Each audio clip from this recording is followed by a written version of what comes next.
Levi, 1984 by George Orwell. Chapter 1. The World of Big Brother. Winston Smith, a frail and disillusioned 39-year-old, navigates the bleak streets of Airstrip 1, a dystopian London under the iron grip of Oceania's totalitarian regime. Posters of Big Brother loom with the ominous warning, "Big Brother is watching you," while telescreens blare propaganda and surveil every movement. The party's paradoxical slogans, "War is peace," "Freedom is slavery," "Ignorance is strength," echo through the sterile air. At the Ministry of Truth, Winston's job is to alter historical records, erasing inconvenient truths to align with the party's ever-shifting narratives. Secretly, he despises the regime, his rebellious thoughts crystallizing into dangerous acts. He purchases a forbidden diary and scrawls "Down with Big Brother." The thought police, adept at crushing dissent, haunt his nightmares, yet Winston clings to his fragile defiance. His diary becomes a vessel for unspoken truths, though he knows discovery means torture or death. The city's decay mirrors his inner turmoil, a world stripped of color and hope. As he writes, he grapples with the fear that his rebellion is futile, yet he cannot silence his conscience.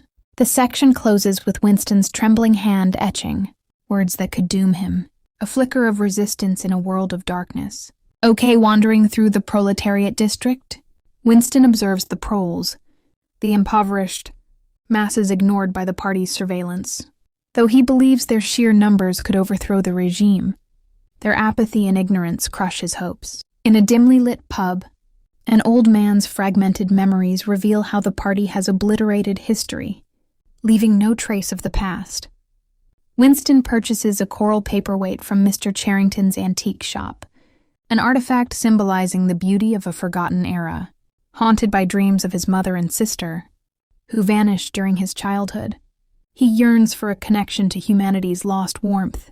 The daily 2 minutes hate ritual stokes collective fury against Emmanuel Goldstein, the party's scapegoat, but Winston secretly questions the propaganda.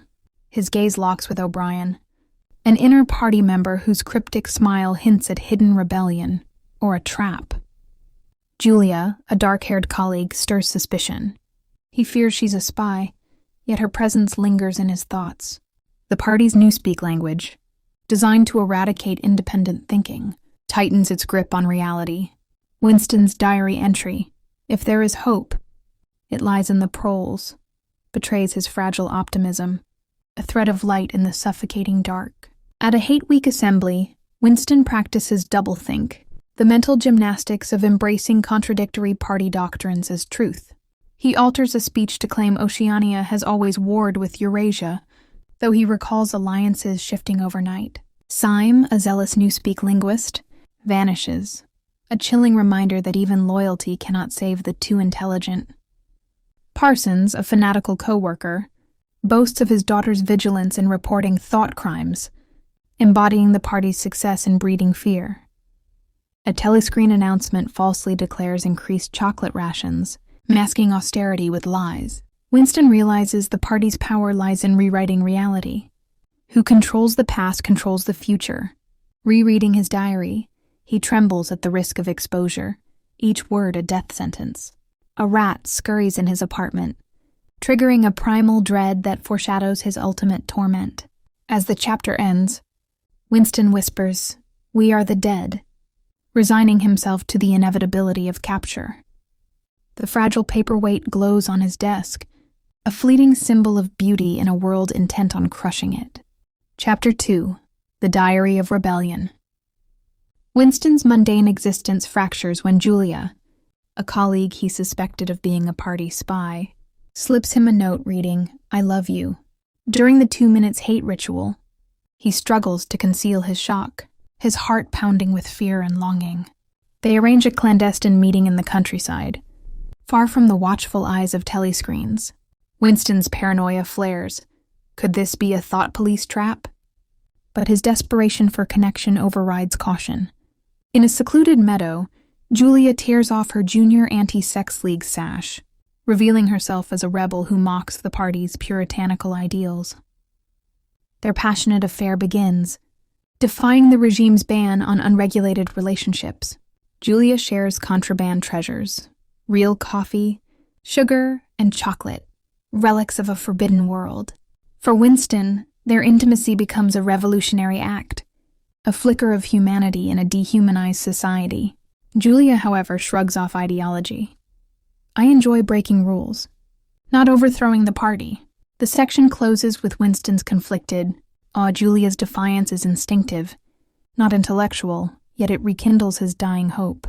Winston rents a hidden room above Mr. Charrington's antique shop, a sanctuary untouched by telescreens.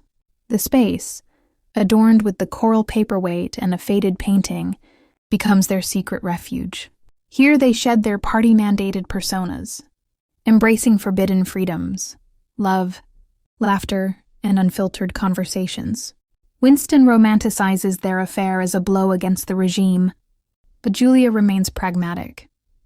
We're the dead, but let's stay dead together. She smuggles party documents, revealing the regime's lies about chocolate rations and victories. Winston reads excerpts from Goldstein's banned manifesto, given to him by O'Brien, which dissects the party's grip on power. The coral paperweight, symbolizing the fragile past, shatters when Julia accidentally startles him, a portent of doom. Mr. Charrington, the kindly shopkeeper, suddenly appears, his demeanor shifting to cold authority. The section ends with Winston's horror as Charrington rips off a disguise, exposing himself as a thought police officer. Their sanctuary collapses. Hope turns to dust. The room erupts in chaos as thought police storm in, smashing Winston's jaw and dragging Julia away. O'Brien, Winston's supposed ally in rebellion, enters, now revealed as a high-ranking party loyalist orchestrating the trap. Winston is hauled to the Ministry of Love, a labyrinthine prison where screams echo through sterile corridors. Tortured with electric shocks, he confesses to fabricated crimes, espionage, sabotage, and thought crime. O'Brien dissects Winston's mind, insisting the party's power lies in controlling reality itself.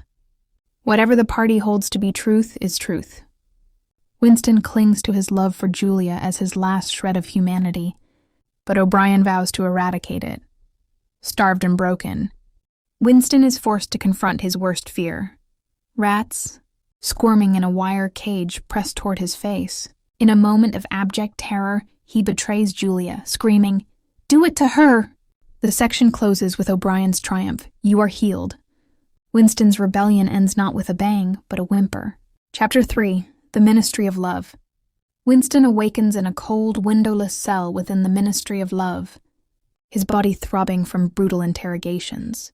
Fellow prisoners, hollow-eyed and broken, whisper warnings of room. 1-1, a place tailored to each individual's worst nightmare. O'Brien enters, shedding his guise as a rebel and revealing himself as the party's ruthless enforcer. You knew this was coming, Winston, he taunts, dismantling Winston's hope of a resistance movement. Torture sessions begin with electric shocks, forcing Winston to confess fabricated crimes against the party. He clings to fragments of truth. Julia's love, the diary, his belief in objective reality. O'Brien lectures, reality exists in the human mind, nowhere else. As Winston's grip on sanity wavers, starved and beaten, Winston learns the party's true goal, not just obedience, but reshaping souls. The coral paperweight, now shattered, haunts his delirium as a symbol of crushed rebellion. The section ends with O'Brien's chilling promise. We shall squeeze you empty, then fill you with ourselves. O'Brien systematically dismantles Winston's understanding of truth, using pain and logic to enforce doublethink. How many fingers am I holding up? O'Brien demands, electrocuting Winston until he accepts 4 as 5. Winston's resistance crumbles as he confesses to assassinations and espionage he never committed, internalizing the party's lies. Memories of Julia and his mother blur, replaced by a primal urge to survive. O'Brien reveals the party's vision, a future where there will be no art, no literature, no science, only endless power. Winston whimpers, I accept that the party is immortal, but O'Brien deems his surrender incomplete. The torture escalates, targeting Winston's belief in his own morality and humanity. He begs for mercy, only to be told, "You are a flaw in the pattern, Winston. We must remake you." The section closes with Winston pleading, "Do what you will to me," his spirit fracturing under the weight of omnipotent control. Brian lectures Winston on the party's philosophy. Power is not a means but an end, a world of fear and treachery and torment, sustained for its own sake. Winston, emaciated and trembling, struggles to reconcile this with his former ideals. "If you are a man, Winston, you are the last man," O'Brien declares, erasing his identity. The concept of objective reality dissolves. Winston agrees that the party invented gravity, airplanes, and his own memories. A mirror reveals his grotesque transformation, a bald, toothless wreck, unrecognizable even to himself. O'Brien coldly states, "We have cut the links between child and mother, man and woman, man and man." Winston's love for Julia becomes a distant, meaningless relic. The section ends with Winston sobbing, "I am sane," as O'Brien prepares him for Room 101, the final stage of his annihilation. Chapter 4, Room 101. Winston is dragged into Room 101, a sterile chamber where O'Brien unveils a cage of starving, sewer-dwelling rats. Winston's lifelong phobia erupts into primal terror. He screams, thrashes, and begs for mercy.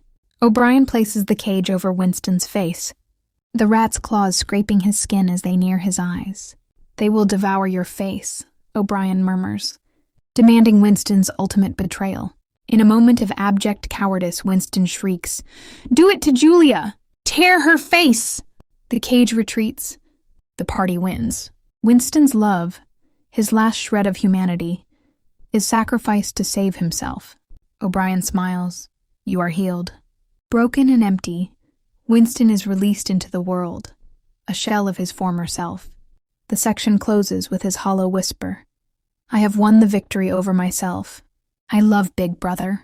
Winston sits at the Chestnut Tree Cafe, sipping victory gin and staring at a telescreen. His body is frail, his mind numb to everything but the party's slogans. He glimpses Julia across the room, her face scarred, her spirit as dead as his. They exchange empty confessions of betrayal, their love reduced to ash. "I betrayed you," she mutters, and Winston replies, "I betrayed you too." The war frenzy on the telescreen swells as Oceania claims victory over Eurasia. Though Winston no longer cares to distinguish truth from lies, he raises his glass to the image of Big Brother, tears streaming down his face, and feels nothing but adoration. The coral paperweight, the diary, and the rented room fade into oblivion. The section ends with Winston's final thought. He had won the victory over himself.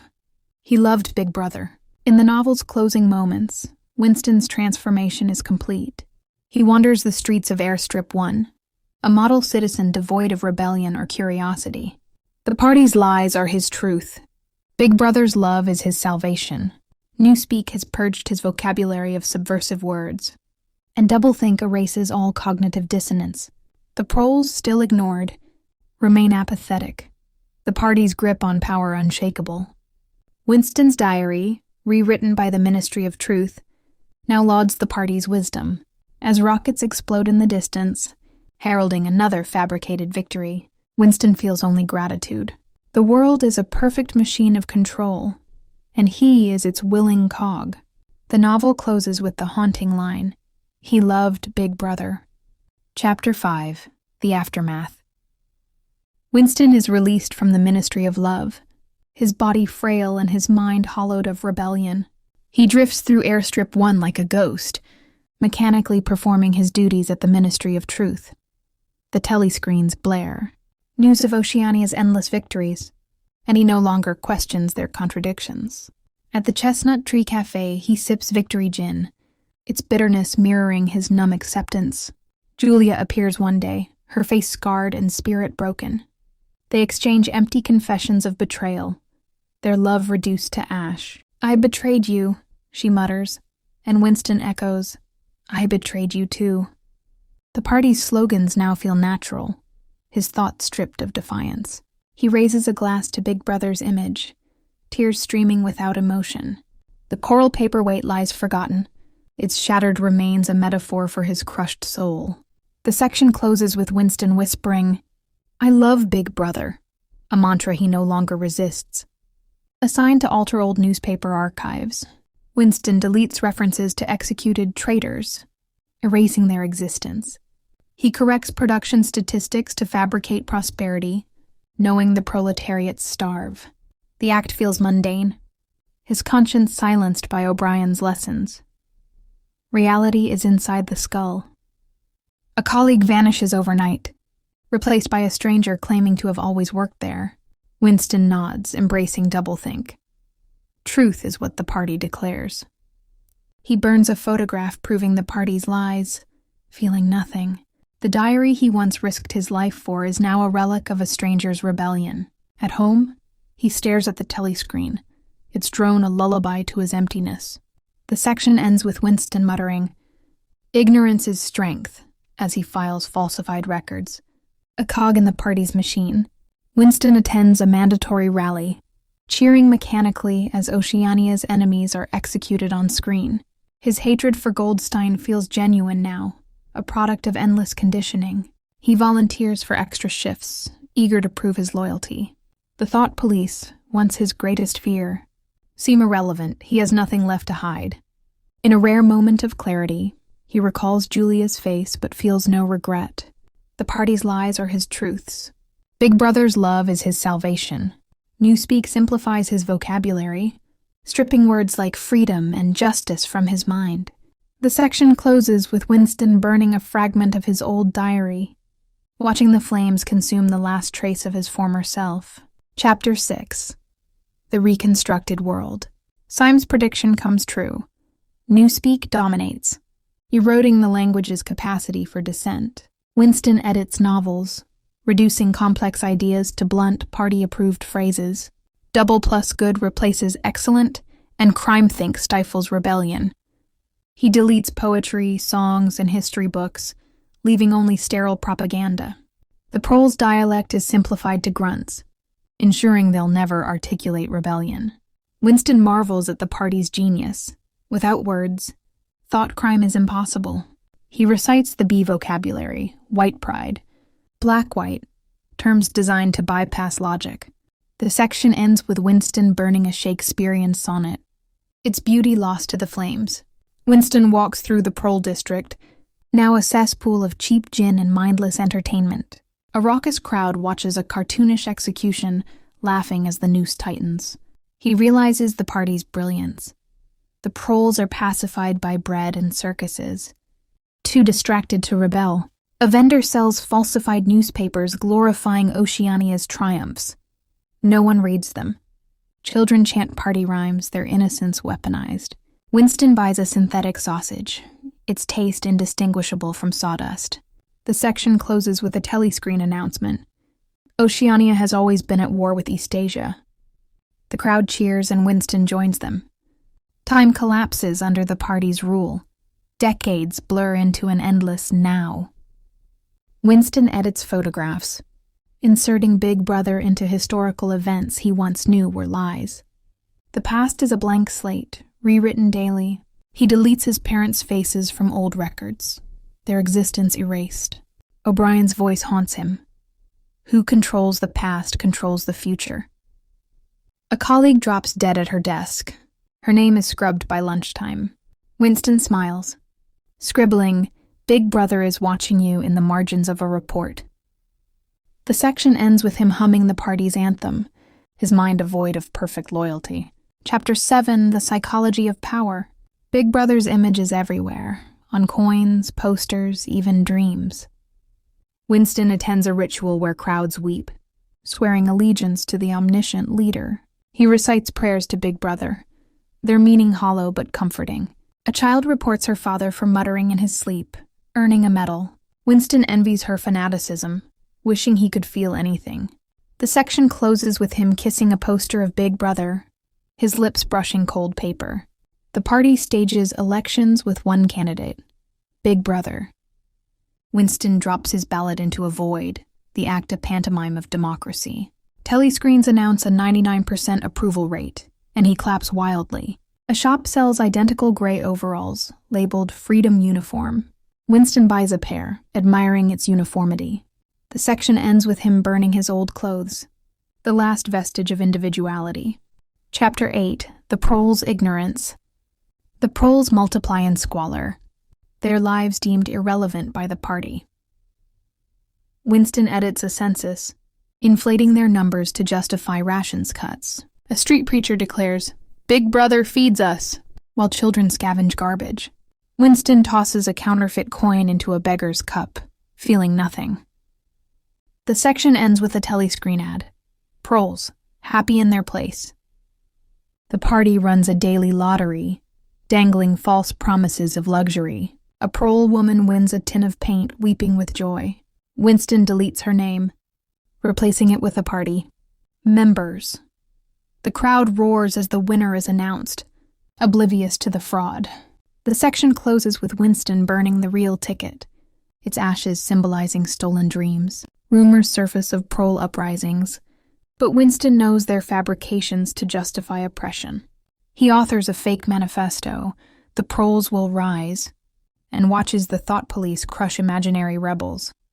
The section ends with a firing squad executing traitors on screen, their faces blurred. Winston applauds, his heart silent. Chapter 9. The Party's Eternal Reign. Oceania's infrastructure crumbles, but the party thrives on scarcity. Winston edits energy reports, turning blackouts into patriotic conservation. A reactor melts down, killing thousands. The telescreen calls it a triumph of industry. The section closes with Winston scribbling, "War is peace," his handwriting identical to the posters. Martyrs' Day celebrates citizens who denounce loved ones. Winston lays flowers at a statue of a child who betrayed her parents. A widow thanks Big Brother for freeing her from her husband. The section ends with Winston saluting a hanged corpse, its face pixelated. O'Brien's words haunt Winston. The party seeks power for its own sake. He stumbles upon a hidden room, its walls scrawled with, "Big Brother is watching." The telescreen awakens, praising his loyalty. The section closes with Winston laughing hysterically, his mind a perfect void. Chapter 10. Victory over the Self. Winston is the last man, a relic of humanity extinguished. He edits his own file, inserting praise for Big Brother. His reflection shows no anger, no joy, only devotion. The section ends with him burning his final memory, Julia's name. Oceania declares eternal victory, its borders meaningless. Winston cheers, tears of joy streaming down his face. The telescreen shrinks until only Big Brother's eyes remain. The section closes with a whisper, "We are the dead." In the novel's final lines, Winston sits in the Chestnut Tree Cafe, a shell of his former self. The telescreen blares, "We have always been at war with Eastasia." He raises a glass, his heart swelling with genuine love. The world fades as he murmurs, "He loved Big Brother."